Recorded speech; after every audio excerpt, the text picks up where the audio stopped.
حضرات، آج ہم الحمدللہ جشن صدیق اکبر منانے کے لیے عرس پاک حضرت صدیق منانے کے لیے جمع ہوئے ہیں۔ آئیے میں آپ کو بتاؤں کیا مقام اور کیا مرتبہ تھا حضرت سیدنا صدیق اکبر رضی اللہ تعالی عنہ کا۔ حضرت صدیق اکبر رضی اللہ تعالی عنہ کا دنیاوی لیول آپ دیکھیں تو آپ سارے ہی جانتے ہیں کہ ایک بہت بڑا اچھا عادل انصاف والا سچا کاروبار کرنے والا بہت بڑا بزنس مین ہے سیدنا صدیق اکبر رضی اللہ تعالی۔ ساتھ ہی ساتھ آپ کے اندر وہ خوبیاں پائی جاتی ہیں جو کسی بزنس مین کے اندر پایا جانا بہت مشکل ہے۔ یعنی کیا؟ ہمیشہ سچ بولنا اور ہمیشہ جھوٹ سے دور رہنا، ہمیشہ سچ بولنا، ہمیشہ سچا وعدہ کرنا، ہمیشہ جھوٹے وعدوں سے بچتا رہنا، ہمیشہ لوگوں کے ساتھ صحیح معاملہ کرنا، یہ حضرت صدیق اکبر رضی اللہ تعالیٰ عنہ کے اندر بہت زیادہ پایا جاتا تھا۔ جب حضرت صدیق کے اندر یہ بہت زیادہ پایا جاتا تھا تو حضور پاک صلی اللہ تعالیٰ علیہ وآلہ وسلم نے ابو بکر عبداللہ کا نام صدیق رکھ دیا۔ اب آپ سمجھیں گے صدیق کہا کسے جاتا ہے، صدیق ہوتا کون ہے؟ تو علماء کرام نے اس کی الگ الگ تشریحیں کی ہیں۔ کچھ کا کہنا ہے صدیق وہ انسان ہوتا ہے کہ وہ جب کسی سچی بات کو سنے تو سب سے پہلے قبول کر لیا کرے۔ جب کسی سچی بات کو سنے تو سب سے پہلے قبول کرنے والا جو انسان ہوتا ہے اسے صدیق کہا جاتا ہے۔ سب سے پہلے سنا، پتا چلا کہ محمد ابن عبداللہ یعنی میرے دوست حضرت صدیق اور حضور پاک صلی اللہ تعالیٰ علیہ وآلہ وسلم کا تعلق اعلان نبوت کے بعد سے نہیں ہے، جب سے ملے ہیں، یعنی بچپن سے آپ سمجھے، جوانی سے سمجھے، جب سے حضور پاک سے ملے ہیں، گہری دوستی حضور پاک اور حضرت ابو بکر صدیق کی رہی ہے۔ وقت بڑھتا گیا اور حضور پاک نے اعلان نبوت فرمایا 40 سال کی عمر میں، اور جیسے ہی حضرت ابو بکر کو پتا چلا کہ حضور اعلان فرما رہے ہیں، حضور کا کہنا یہ ہے، یعنی میرے دوست کہہ رہے ہیں کہ میں اللہ کی طرف سے بھیجا ہوا پیغمبر اسلام ہوں، مجھ پر رسالت کی ذمہ داریاں ہیں، مجھے نبی بنا کر کے بھیجا ہے، تو اس وقت ابو بکر نے، یہ حضور کا کہنا ہے، یہ حضور کا کہنا ہے، صحابہ اکرام نے لکھا ہے حضور کہا کرتے تھے جب بھی میں نے کسی کو کہا کہ میں پیغمبر ہوں، اللہ کا بھیجا ہوا ہوں، مجھے نبی بنا کر کے بھیجا گیا ہے، دین اسلام پھیلانے کی ذمہ داری میرے پر ہے، تو لوگ شک و شبہ میں پڑ جاتے تھے، غور و فکر میں پڑ جایا کرتے تھے، لیکن صدیق وہ تھا جب میں نے اسے کہا تو بغیر سوچے صدیق نے کہا حضور میں نے قبول کر لیا۔ صدیق کسے کہتے ہیں؟ جو سچائی کو سب سے پہلے قبول کرنے والا، اور یہ حضرت صدیق کے اندر بہت زیادہ آپ دیکھ لیں۔ واقعہ معراج بہت بڑی دلیل ہے، بہت سارے جھٹلانے والے، لیکن صدیق کا کیا کہنا تھا؟ جب میرے نبی رؤوف و رحیم صلی اللہ تعالی علیہ وآلہ وسلم نے کہا ہے تو ایسا ہوا ہے اور یہ سچ ہے۔ صدیق کسے کہیں گے؟ جو سچائی کو سب سے پہلے قبول کرنے والا۔ دوسرے علماء کرام یوں تشریح فرماتے ہیں صدیق وہ انسان ہوتا ہے جب وہ کسی بات کو کہہ دے، بول دے، تو پھر اپنے کام سے اس بات کو ثابت بھی کر دے۔ یعنی جو اس نے کہا ہے، جو زبان سے نکلا ہے، وہ دل و جان سے اس پر عمل پیرا ہو جائے، صرف کہنے کی بات نہیں، صرف زبان چلانے کی بات نہیں، بلکہ عمل سے ثابت کرے ہاں ایسا ہی ہے اور ایسا ہی ہوا کرتا ہے، اسے کیا کہا جاتا ہے؟ صدیق۔ اب میں آپ کو دلیل بتاؤں۔ حضرت ابو بکر صدیق نے قبول کر لیا ہے کیا؟ لا الہ الا اللہ محمد رسول اللہ، اللہ کے سوا کوئی معبود نہیں اور محمد اللہ کے رسول ہیں۔ آپ نے قبول کر لیا، اب اس کی عملی تصویر آپ کے اندر دیکھیں۔ حضرت ابو بکر صدیق حضور پاک کا یہ پیغام جہاں تک جاتے آپ کہتے جاتے، بلکہ آپ کے لیے یہ کافی ہوگا کہ حضرت عثمان ذو النورین حضرت ابو بکر صدیق کے کہنے پر ایمان لائے۔ اس طرح بہت سارے صحابہ اکرام اور بہت سارے لوگ جو حضور پاک سے جڑے، ان میں کوشش حضرت ابو بکر صدیق کی شامل ہوا کرتی۔ طریقہ آپ کا کیا تھا؟ ایک مرتبہ حضرت ابو بکر صدیق بازار سے گزرے، یہودیوں کا بہت بڑا مجمع لگا تھا اور ان کا بہت بڑا عالم ان لوگوں کو سمجھا رہا تھا، ٹریننگ دے رہا تھا۔ حضرت ابو بکر صدیق گزرے تو آپ نے اس کا نام لے کر کے کہا، اور یہودیوں کے عالم، میری بات سن اور اسلام قبول کر لے۔ یہ اسلام جسے تم نے توریت میں پڑھا ہے، انجیل میں پڑھا ہوا ہے، تم سارے جانتے ہو مذہب اللہ کے نزدیک صرف اسلام ہے، اور تمہیں یہ سارا پتا ہے کہ ہمارے صاحب حضرت محمد مصطفیٰ یہ اللہ کی طرف سے بھیجے ہوئے پیغمبر ہیں، اور ان کے بارے میں سارا کچھ تم نے پڑھ رکھا ہے، قبول کر اسلام لیا۔ معاذ اللہ رب العالمین، اس نے جیسے سنا تو اس نے اللہ کی شان میں بے ادبی کر دی۔ وہ کہنے لگا، کیا میں اس خدا کو مانوں، اس خدا کی مانوں جو اپنے بندوں سے معاذ اللہ رب العالمین اپنے بندوں سے قرض مانگتا ہے، مال مانگتا ہے؟ یعنی قرآن مجید فرقان حمید کی آیت پاک جس کے اندر اللہ نے کہا من ذا الذی یقرض اللہ قرضا حسنا، کون ہے وہ بندہ، کون ہے جو اللہ کی راہ میں قرض حسن دے تو اللہ اسے بہت زیادہ اضعافاً کثیرہ، اللہ اسے بہت زیادہ بڑھا کر کے دے دے۔ یہ آیت پاک ہے، اور اس جانور نے کیا سمجھا کہ اس سے مطلب کیا ہوتا ہے، اللہ کو معاذ اللہ ضرورت ہے۔ وہ کہنے لگا، اللہ تمہارا اللہ تو مانگتا ہے اور ہم مانگتے نہیں ہیں، ہم بانٹتے ہیں، معاذ اللہ اللہ محتاج ہے اور ہم غنی ہیں، ہم بڑے ہیں، تو معاذ اللہ ہم اس اللہ کی بات کو قبول نہیں کر سکتے۔ مال سے محبت لوگوں کو کہاں تک لے جاتی ہے، دشمنیاں پھیلاتی ہے، نفرتیں پھیلاتی ہے۔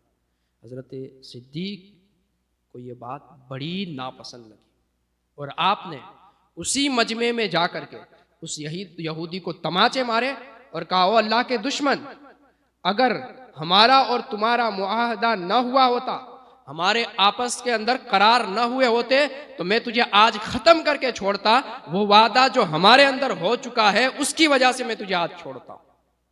وہ یہودی وہاں سے اٹھا، حضور پاک کی بارگاہ میں گیا اور کہنے لگا، آپ کے ساتھی ابو بکر نے مجھے مارا ہے، میری ذلت کی ہے، مجھے اپنوں کے درمیان رسوا کیا ہے۔ کہا، ابو بکر کیا بات ہے؟ کہا، حضور اس بدزبان نے اللہ کی شان میں بے ادبی کی، بڑے جملے بولے، برے جملے بولے، اور مجھے وہ برداشت نہیں ہوا تو میں نے اس کے ساتھ یہ معاملہ کیا ہے۔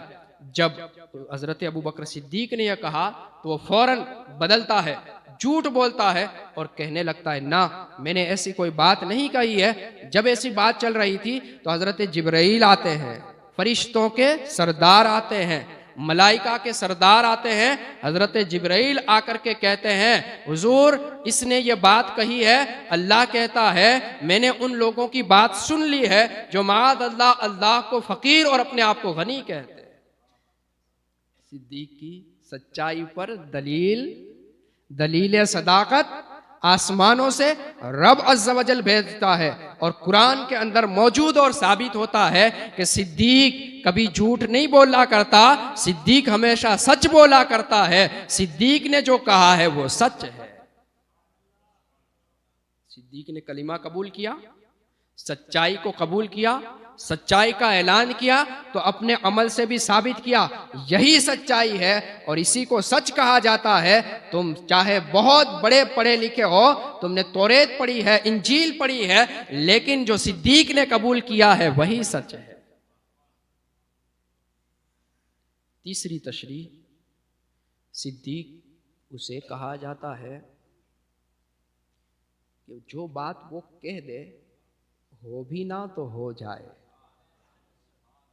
کتنی پیاری بات ہے، کیا کہا میں نے؟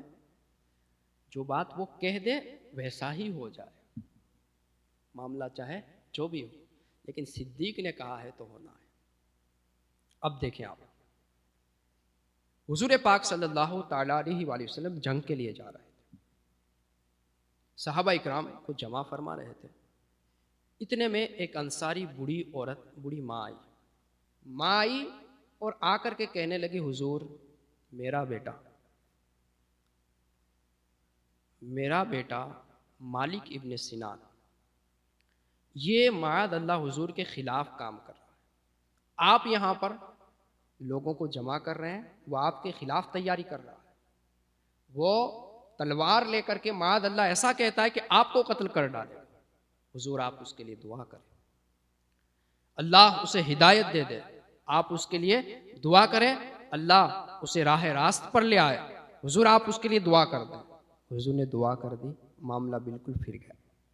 وہ جہاں پر حضور کے خلاف اپنی تلوار چلانا چاہتا تھا، ہوا یہ کہ جیسے حضور کا دعا کرنا ہوا، وہ گھر سے فوراً آیا، حضور سے اجازت مانگنے لگا، حضور نے اجازت دے دی، مالک آ جاؤ، مالک ابن سنان آ جاؤ، تمہارے لیے ہمارے دروازے کھلے ہیں، آ کر کے کلمہ طیبہ پڑھ کر کے مسلمان ہو جاؤ۔ اب جنگ کا تو معاملہ چل ہی رہا تھا، صفوں میں بیٹھ چلے گئے، نیا معاملہ تھا، جوش اسلام، جذبہ اسلام تھا، لہٰذا میدان میں بھی گئے۔ خدا کا کرنا مقدر عروج پر تھا، خدا کو اس بندے سے پیار تھا، شہادت نصیب ہو گئی، دنیا سے پردہ فرما لیا۔ آخری سعادت زندگی کی جو ہوتی ہے اسے شہادت کہا جاتا ہے، نصیب ہو گئی۔ حضور پاک نے جنگ کے بعد اپنے ساتھیوں کو، صحابیوں کو دفنایا، مالک ابن سنان بھی دفنا دیے گئے۔ اب جب یہ لشکر لوٹ کر کے آیا تو مائیں بچوں سے ملے، بھائی بہنوں سے ملے، باپ بیٹوں سے ملے، اس طرح کے معاملات چلے۔ مالک ابن سنان کی والدہ آئی اور کہا حضور میرا بیٹا کہاں ہے؟ دھیان سے سنیے گا، حضور میرا بیٹا کہاں ہے؟ حضور نے کہا بڑی اماں دیکھو وہ صدیق آ رہے ہیں نا، اس سے پوچھنا تمہارا بیٹا کہاں ہے۔ حضور نے جواب نہیں دیا، تو مسئلہ ہے کچھ، معاملہ بنے گا۔ حضرت ابو بکر صدیق آتے آتے دوسرے صحابہ اکرام آئے، تمام سے یہ پوچھتی رہی، لیکن صحابہ کو پتا چل گیا حضور نے وہ جواب دیا ہے، صدیق سے پوچھنا ہے۔ تمام اس ماں کو ایسا جواب دیتے۔ جب حضرت صدیق آئے تو اماں پوچھنے لگی، انصاری خاتون پوچھنے لگی صدیق میرا بیٹا کہاں ہے؟ کہا اماں حضور آگے گئے، حضور سے پوچھ لیتی۔ کہا حضور نے یہ کہا ہے صدیق سے پوچھنا ہے۔ تو حضرت صدیق نے جواب دیا اماں وہ پیچھے آ رہے ہیں، بس ملنے والے ہیں۔ اب یہ صدیق کی زبان سے نکل گیا ہے، یہ بات حضرت صدیق اکبر کی زبان سے جاری ہو گئی ہے۔ اب حضرت صدیق ہے، خدا کی بارگاہ میں جاتے ہیں، ہاتھ اٹھاتے ہیں اور کہتے ہیں مولا صدیق نے آج بول دیا ہے، اور مجھے صدیق میرے ماں باپ کی وجہ سے نہیں کہا جاتا ہے، میں نے اپنا نام صدیق نہیں رکھا ہے، صدیق مجھے تیرے محبوب نے بنایا ہے، تیرے محبوب کا دیا ہوا لقب ہے، اے مولا تیرے محبوب کی لاج رکھ لے۔ جناب صدیق کی زبان سے نکلے ہوئے شبد کو سچ کر کے دکھا۔ اتنے میں صدا آتی ہے کہ وہ مالک ابن سنان آ چکے ہیں، اپنی ماں سے مل چکے ہیں۔ یہاں پر یہ معاملات ہوئے، حضور پاک کی بارگاہ میں وہ اماں ان کو مالک ابن سنان کو لے جاتی ہیں۔ حضور بھی دیکھنے لگے، حضور بھی دیکھتے مالک کو تو ہم نے ہاتھوں سے دفن کیا تھا، ہم نے ہاتھوں سے قبر میں ڈالا تھا، اور یہ تو زندہ آ ہی گئے ہیں۔ یہ بات چل رہی تھی تو حضرت جبرائیل آئے اور کہنے لگے حضور یہ صدیق کی دعا کا اثر ہے، صدیق کی زبان سے نکلی ہوئی باتوں کا اثر ہے، اللہ نے انہیں زندگی عطا فرما دی۔ حضور کہنے لگے جبرائیل تم بھی صدیق کو جانتے ہو؟ ہم تو مانتے ہیں، جانتے ہیں، پہچانتے ہیں، سارے صحابہ مانتے ہیں، مانتا وہ نہیں ہے جو صحابہ اکرام کا دشمن ہے، اللہ کے ولیوں کا دشمن ہے، صحابہ کے امام کا جو دشمن ہے وہ منہ پھیرتا ہے۔ حضور کہنے لگے جبرائیل تم بھی انہیں جانتے ہو؟ کہا حضور ہم کیا، سارے آسمان والے تمام کے تمام پورے کے پورے صدیق کو زمین والوں سے زیادہ جانتے ہیں، اور حضرت صدیق آسمان والوں میں مشہور ہے، بس نام بدلا ہوا ہے۔ یہاں تم انہیں صدیق کہتے ہو، وہاں انہیں ہم حلیم کے نام سے یاد کیا کرتے۔ آئی سمجھ میں؟ صدیق کون؟ جو کہہ دے وہ ہو جائے۔ صدیق جو کہہ دے وہ ہو جائے، اور یہ ایسا ہوتا ہوا آیا۔ تو صدیق کی تشریح، صدیق لفظ شبد کے معنی جس بھی اعتبار سے آپ لیں وہ پورا کھرا 100% 100% جو فٹ ہوتا ہے، ثابت ہوتا ہے، یہ حضرت صدیق اکبر حضرت عتیق کے شان میں ثابت ہوتا ہے، آپ کے نام کے ساتھ جچتا ہے، فٹ ہوتا ہے، اور پھر آپ کو عاشق اکبر صدیق اکبر کہا جاتا ہے۔ اعلیٰ حضرت امام اہل سنت آپ فرما دیں، صدیق کے پاس جو مرتبہ ہے وہ صدیقیت کہا جاتا ہے، یعنی صدیق کا جو اصل کام ہے اس کی طرف آپ اشارہ کرتے ہیں۔ کہا یہ ایک مرتبہ ہے، یہ ایک درجہ ہے، یہ ایک مان لو سرٹیفکیٹ ہے، اور یہ درجہ ایسا ہے، اعلیٰ حضرت نے لکھا ہے، یہ اسٹیپ ایسا ہے، یہ لیول ایسا ہے کہ صرف اور صرف حضرت صدیق اکبر کے پاس ہے۔ کس کے پاس ہے؟ صرف حضرت صدیق اکبر کے پاس ہے۔ اور یہ مقام ایسا ہوتا ہے کہ صدیقیت اور نبوت کے درمیان فرق صرف اتنا ہے کہ وہ نبی نہیں ہو سکتے، بس فرق اتنا ہے، نبوت کے درجے پر وہ فائز نہیں ہوں گے، باقی ساری خوبیاں جو نبیوں اور رسولوں میں ہوا کرتی ہے، ایسی خوبیاں ان سے کم، نبیوں رسولوں سے کم، لیکن ایسی خوبیاں ان لوگوں کے اندر پائی جاتی ہے، اور یہ صرف حضرت صدیق اکبر کے پاس ہے جو حضور پاک کے یار ہیں، دوست ہیں، یار غار اور یار مزار ہیں۔ اب آپ مجھے بتائیں، اتنا بڑا مرتبے والا شخص آپ نے مجھے بہت بار سنا ہے، لیکن جو آج بول رہا ہوں ایسا انشاءاللہ نہیں سنا ہوگا۔ آپ بہت سو کو سنتے ہوں گے، کیا سنتے ہیں اس سے مطلب نہیں ہے، میں آپ کے سامنے جو باتیں رکھ رہا ہوں اور ایسا جو آپ نے سن رکھا ہے، تو آپ ذرا سوچیں نا وہ کس شان کا بندہ ہو۔ بلکہ صحابہ اکرام جنہیں کہا جاتا ہے نا، صحابہ اکرام، وہ ایسی ہستیاں ہوتی ہیں کہ کوئی ولی بھی ان کے درجے تک نہیں پہنچ سکتا، ادنا سے ادنا، بالکل کم، حضور پاک سے جس نے رابطہ کیا ہو، بالکل مختصر ٹائم کے لیے، منٹوں کے لیے جو حضور پاک سے ملا ہے نا، وہ حضرت غوث اعظم پیران پیر دستگیر سے اونچے مرتبے والا۔ اور صدیق کون ہے؟ یار غار، یار مزار، صحابہ کا امام، صحابہ کو نماز پڑھانے والے، صحابہ کی امامت کرانے والے۔ اتنا ہی سب شبد آپ سمجھ جائیں نا تو آپ کے لیے سارا کلیئر ہے۔ آپ کی مسجد میں نماز وہ پڑھا سکتا ہے جو آپ تمام سے زیادہ علم والا ہو، آپ کا امام وہ بن سکتا ہے جو آپ تمام سے زیادہ اخلاق حسنہ کا مالک ہو، آپ کا امام وہ ہو سکتا ہے جس کے اندر آپ سے زیادہ خوبیاں پائی جاتی ہوں، آپ کا امام وہ ہو سکتا ہے جو آپ سے زیادہ کمالات والا ہو، خوبیاں جس کے اندر پائی جائیں گی، خامیاں نہیں پائے جائیں گی، وہ امام بنے گا۔ جب حضرت صدیق حضور پاک کے حیات ظاہری کے اندر صحابہ کا امام بنے، حضور جنہیں چن لے، تو پھر بات دوسری ہو ہی نہیں سکتی۔ حضور پاک نے قبول کر لیا ہے، حضور پاک نے وہ مرتبہ دے دیا ہے، اب جو گھٹائے گا معاذ اللہ رب العالمین ذلیل ہوگا، رسوا ہوگا، دائرہ اسلام سے خارج ہوگا، اور کچھ نہیں ہو سکتا۔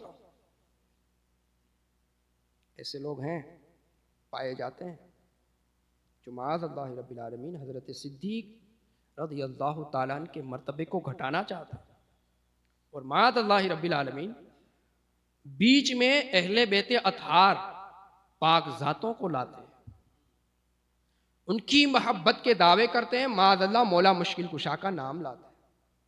سنو جو آیت پاک میں نے پڑھی، والذی جاء بالصدق وصدق بہ، وہ جو سچ کے ساتھ آیا اور وہ جس نے سچ کی تصدیق کی، سچ کو مانا۔ حضرت مولا مشکل کشا علی المرتضیٰ فاتح خیبر نے اس آیت پاک کی تفسیر بیان فرمائی، اور دوسرے مفسرین کرام نے بھی اس آیت پاک کی تفسیر فرمائی کہ یہ جو شبد ہے نا والذی جاء بالصدق، اس سے مراد ایک ذات ہے، یعنی حضور رؤوف و رحیم صلی اللہ تعالی علیہ وآلہ وسلم، نبی رحمت صلی اللہ تعالی علیہ وآلہ وسلم، اور والذی جاء بالصدق کے بعد جو دوسرا جملہ ہے وصدق بہ، اس سے بھی ایک ہی شخصیت مراد ہے، وہ ہمارے ساتھی ہمارے دوست ابو بکر صدیق ہے۔ آگے بڑھ جائیں آپ، امام باقر رضی اللہ تعالیٰ عنہ جو بہت اونچے رتبے والے امام ہیں، اہل بیت اطہار کے اندر بڑا اونچا آپ کا مقام اور مرتبہ ہے۔ حضرت امام باقر، آپ سے لوگوں نے مسئلہ پوچھا، حضرت تلوار جو ہمارے پاس ہوتی ہے تو اس کو ہم بناؤ سنگار کرنا چاہیں، اس کے اندر ہیرے جواہرات لگانا چاہیں تو کیا لگا سکتے ہیں؟ مسئلہ ہے نا بھائی، ہمارے تو کیا مسئلے ہوتے ہیں، ورا جو સોના નો હાર પહેરી શકે કે નહીં, રેવા દે ને ભાઈ, એના માટે નથી, બેન માટે છે હે। વરા જો દાઢી કપાવી શકે કે નહીં, ભાઈ એનું કામ નથી, 6 નંબરનું કામ છે। 2 રૂપિયાનો પાવર વધારે નહીં કરવાનો, 2 રૂપિયાનો પાવર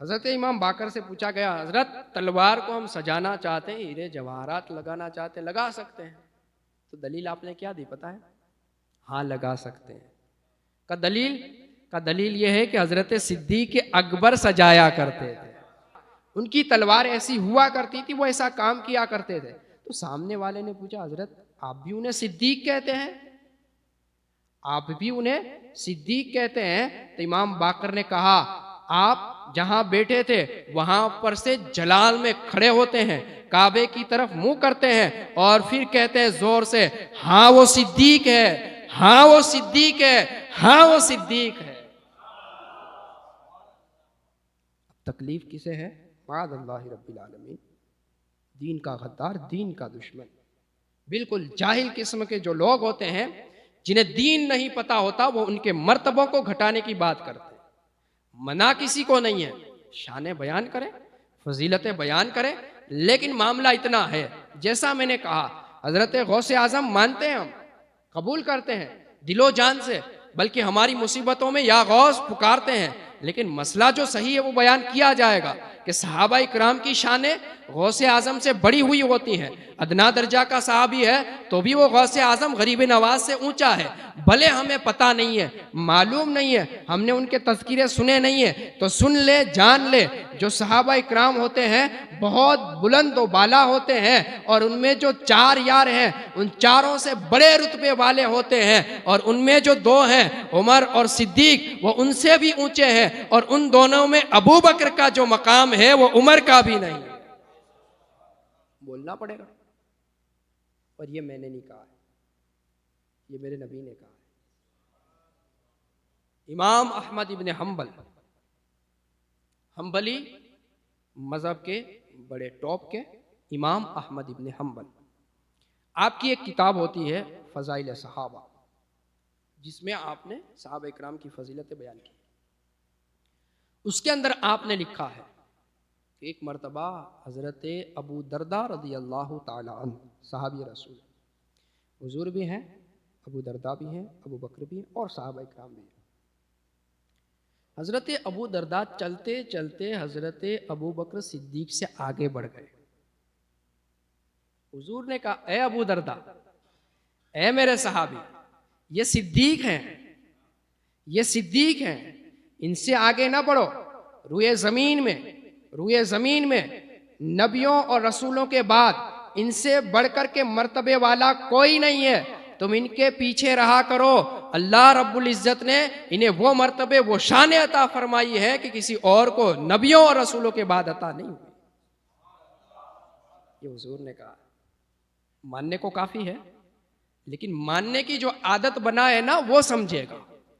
جو ہمیشہ مکرتا ہو, خدا کی بارگاہوں سے دور بھاگتا ہو, ہمیشہ جسے اگنانتا پسند آتی ہو, جو بالکل بے علم ہو, دین کی باتوں سے, علم اور علماء کی باتوں سے جو دور بھاگتا ہو, جو قرآن نہ پڑھ سکے, حدیث نہ پڑھ سکے, جس کے پاس قرآن و حدیث کی اہمیت و قدر نہ ہو, تو وہ ان باتوں کو کیسے سمجھے اور کیسے جانے گا؟ وہ عوام اہل سنت جن کے پاس دین کا علم پورا ہوتا نہیں ہے, ان کے درمیان, ان کے بیچ میں صحابہ اکرام کے آپسی جو معاملات ہوئے ہیں, خدا و رسول نے جو معاف کر دیا ہے, ان چیزوں کو لا کر کے چھیڑتے ہیں, مرچ مسالے ڈالتے ہیں, اور معاذ اللہ رب العالمین لوگوں کو دین مذہب سے دور کر دیا. وہ گستاخ بھی سنیں, ان کا حشر اچھا نہیں ہونے والا, ان کا حشر اچھا نہیں ہونے والا ہے. اللہ ان سے سخت ناراض ہوتا ہے, بہت زیادہ ناراض ہوتا. کچھ حضرات جو سفر کے لیے نکلے, قافلے میں ایک شخص ایسا تھا جو معاذ اللہ رب العالمین حضرت صدیق کی گستاخی کرتا. قافلے والوں نے سمجھایا, سمجھداروں نے سمجھ دینے کی کوشش کی, بھائی صاحب زبان روکیں, اس شان کے بارے میں کچھ نہ بولیں. نہیں مانا, بولتا رہا. بولے کافرے نے ٹھہراؤ کیا, ہم ایک جگہ پر رکے, وہاں پر ہم سارے سو گئے. فجر کی نماز کا وقت ہوا, ہم اٹھے, بیدار ہوئے, نماز پڑھی, اس بندے کو بھی اٹھایا. تو وہ بندہ اٹھ کر کے کہتا ہے, میں نے خواب میں حضور کو دیکھا, نبی میرے خواب میں آئے اور انہوں نے مجھے خواب میں کہا تو ہمارے صدیق کی شان میں گستاخیاں کرتا ہے, بے باکیاں کہتا ہے, ان کی شان میں غلط جملے بولتا ہے. اب تیرا حشر اچھا نہیں ہونے والا, تو ذلیل ہوگا, رسوا ہوگا, لوگوں کے درمیان تیری رسوائیاں ہونے والی ہیں, اور تیرا بدن مسخ کر دیا جائے گا, بدل دیا جائے گا, جانوروں سے بدل دیا جائے گا. یہ حضور پاک نے کہا ہے. اتنا کہنے کے بعد وہ کہتے ہم نے دیکھا اس کے شریر کے انگ تبدیل ہونے شروع ہو جاتے. پہلے وہ انسان تھا, اب دھیرے دھیرے اس کے انگ کا آکار بندروں جیسا ہونا شروع ہو گیا, اور دھیرے دھیرے پورا وہ بندر بن گیا. ہم نے اس کو اونٹ کے اوپر باندھا اور کسی طرح وہاں پر رکھا. اتنے میں کیا ہوتا ہے, بندروں کا ایک جھونڈ آتا ہے. جیسے وہ بندروں کا جھونڈ نظر آیا تو اپنی رسیاں توڑ کر کے ان بندروں کے ساتھ ہو گئے, اور ان کے ساتھ وہ رہا. ہمیں دیکھ دیکھ کر کے وہ آنسو بہاتا, روتا, اپنے کیے ہوئے پر شرمندہ ہوا. لیکن مسئلہ کیا تھا, اس نے خدا اور رسول خدا صلی اللہ تعالی علیہ وآلہ وسلم کو حضرت صدیق کی گستاخی کر کے ناراض کر دیا تھا. اللہ نے دنیا ہی میں سزا دے کر کے ان گستاخوں کو ایک سیکھ سمجھ دی ہے کہ ہمارے صدیق کی شان میں, ہمارے اصحاب کی شان میں کبھی گستاخی, بے ادبی نہ کرنا, ورنہ اللہ تمہارا حشر بھی ایسا ہی کر دے. یہ کہنے کی بات اس لیے پڑتی ہے تاکہ آپ بچیں, اپنوں کو بچائیں, اور بالکل ایسے لوگوں کے قریب نہ جائیں جن کے پاس دین کا گنان نہیں ہے, چاہے وہ کوئی بھی ہو, کیسا بھی ہو. ہمیں ان سے دشمنی ہے نہیں ہے, وہ دوسرا مسئلہ ہے, پر ہمارے دین سے ہمیں محبت ہے. ہمیں بے دین نہیں ہونا ہے, بد مذہب نہیں ہونا ہے, غلط وچار دھارا ہمارے اندر نہیں آنی چاہیے, یہ ہمارا مقصد ہے.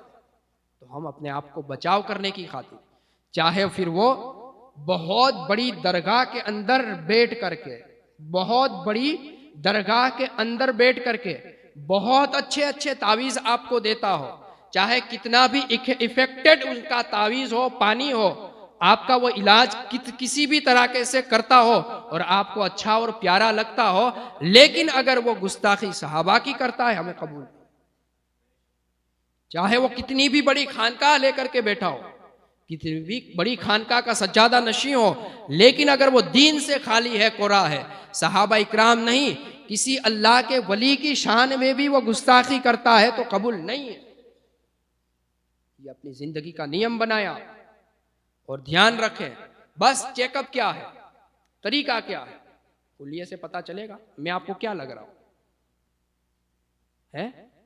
اب میں یہ سارا تو پہنوں, ہائی اسٹائل فل اسٹائل، چہرے سے سنت رسول نکال دوں تو کیا کہوں گا میں؟ آپ مجھے قبول کریں گے؟ میرے ہاتھ چومیں گے؟ નાના બાપુ તો બહુ હારા છે. અરે હવે એને કંઈક ખબર પડી હશે કે ભાઈ દિનમાં દાઢી કાઢી નાખીએ તો હાલે, એવું કંઈ કહી છે એટલે એને કાઢી.